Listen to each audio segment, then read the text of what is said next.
So for my kickoff analysis, before jumping into all the numbers, I have placed the data fields into the appropriate categories. For the circumstances, that includes all elements of time. For input, it is the independent variable, or what the coverage team controls. The output acts as the dependent variable, or what the return team controls. And play ID is the only one and not applicable. What is noteworthy is how kick result is in both input and output. Say the ball goes through the back of the end zone and is a touchback, that would be considered input. But if the return team fair catches the ball, I consider that output. As far as my hypotheses and the best output stat for evaluating a kickoff's performance, I believe that would be gain-loss net, because it indirectly measures the end of the play. However, I do believe it doesn't tell the full story, because not all kickoffs happen from the 35-yard line. And I will get into that very shortly on how I fix that problem. As far as the factors that play a role in deciding a kick's effectiveness, I believe depth and width would be the most influential factors, because those are controllable from the coverage team's perspective. And I also thought field position would also play a significant role, because a 15-yard difference in either direction can pose a significant impact on the play. As for my methodology, I only wanted to consider pertinent data, and so really the argument for this project is, do you kick for touchbacks, or do you want the ball to be returned every time? And so considering that argument, I only consider kicks that landed at the 25-yard line or deeper.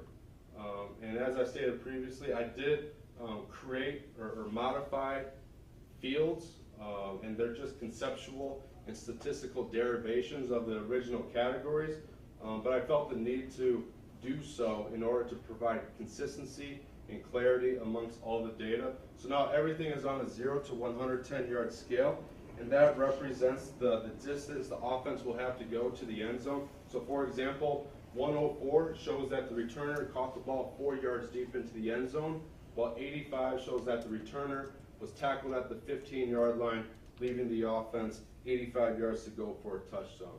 As for kick width, I divided it into 4 subsets. It goes from sideline to bottom of the numbers to midfield on both sides. And as I did talk about earlier, I created several fields, but the most important by far is the end result of the play, because that's where the returner was tackled. That's where the offense begins their drive. And that is what I believe is best at most accurately representing a kick's effectiveness. So as for my optimal kickoff strategy, I would kick for touchbacks every time. It eliminates big play opportunities, minimizes injuries, and sets up the defense well. If you want to guarantee yourself a touchback, kick the ball out of the back of the end zone. However, that's not always possible. So when looking at all the other depths into the end zone, there is an indirect relationship between the depth of the kick and the return percentage.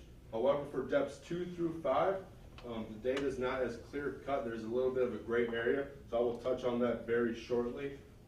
But for every depth into the end zone, when considering varying widths, a strong tendency does not show itself. So when you break it down further into the depths of 2 to 5 yards into the end zone, a slight trend does appear. That being, the closer the ball lands to the sideline, the less likely the returner will bring it out. However, 104, is an outlier.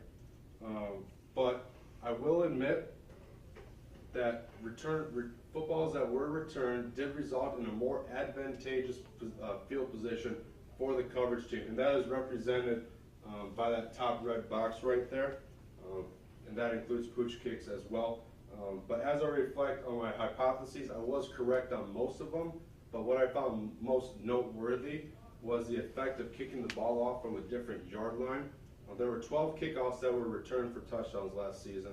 25% of those happened from a yard line other than the 35, with only 4% of the sample size. As for my recommendations for this part of the project, besides for adjusting and modifying the data fields, I believe including the teams involved on a given play would be beneficial, because then you can develop an optimal kickoff strategy for that specific team that you play each week. But overall, big returns are game changers. Colts saw that last year against the Packers. So that's why I believe that touchbacks prove to be the optimal kickoff strategy. So analytics and in-depth statistics are becoming staples in all major sports, and the NFL is slowly implementing it into their game. They introduced it in 2015, so it's still in its infancy, but teams are slowly finding more uses for all this data being gathered. As for the short-term impact, right now it's really just used for further quantifying player performances, which is perfect for the average NFL follower due to their insatiable appetite for statistics. And with the added technology and the added stats, it can help people understand the game better, which in turn enhances their overall experience. What is cool is how commentators are actually becoming more comfortable using this new data within the broadcast, and they actually do a pretty solid job at explaining why all this new data and all these values are important and significant to the game of football. As for the long-term impact, the opportunities do seem endless. But right now, this technology is really geared more towards the skilled positions, so making it applicable and beneficial to all positions would be ideal. An idea that's been played around with is installing a GPS tracking device within the football. That could be helpful for challenges such as ball spotting or plays at the goal line, but it can also help from a coaching perspective to improve quarterback mechanics, like improving ball rotation, and that concept can be extrapolated to the kicking game as well. Also, personnel departments could be extremely, can find extremely useful purposes of this data and all these values, because if this technology and this science is used within the collegiate game, that would even further add to the in-depth analyses that they create for each player. Also, medical staffs would be huge beneficiaries of it. They could compare a player's abilities before and after an injury, and they could also create in-game comparisons or comparisons throughout a player's season or even throughout their career. But the NFL is a little bit behind the curve in regards to using all this data and this technology. The Notre Dame women's basketball team first introduced it in 2014 to measure the physical difficulty of practices, and that would in turn influence practice approaches such as limiting a specific player's reps. And I believe the NFL could adopt that concept for training and recovery purposes, but also approaches to practices as well. The NHL has also toyed with the idea of installing GPS tracking within the puck for when the site of the puck becomes compromised. And I believe the NFL could use that similar idea for plays at the goal line or at the first down marker where the play results in a large pile. But as beneficial as this science, this data, this technology is right now and can be in the future, there are issues that are unique to the game of football. First of all, it's a collision sport. And with all the impacts that an NFL player takes during a game, it could cause the sensors which are on the shoulder pad to be compromised, and that could be a major problem if using all this technology becomes a major factor in challenges. Additionally, football experiences weather conditions unlike any other sport. And with the varying weather conditions, it can cause the shoulder pad sensors or the sensors along the perimeter of the stadium to malfunction. Also, signal interference is a legitimate concern.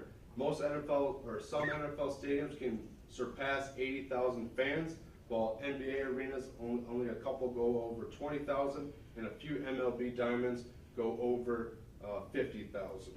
But overall, the use of all this technology, this data, still at the tip of the iceberg. There are many applications for it, but right now it's really just a cool new toy, but that will change soon.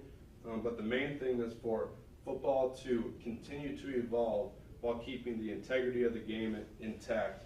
And I believe this technology and all this data make the game better by elevating the on-field product.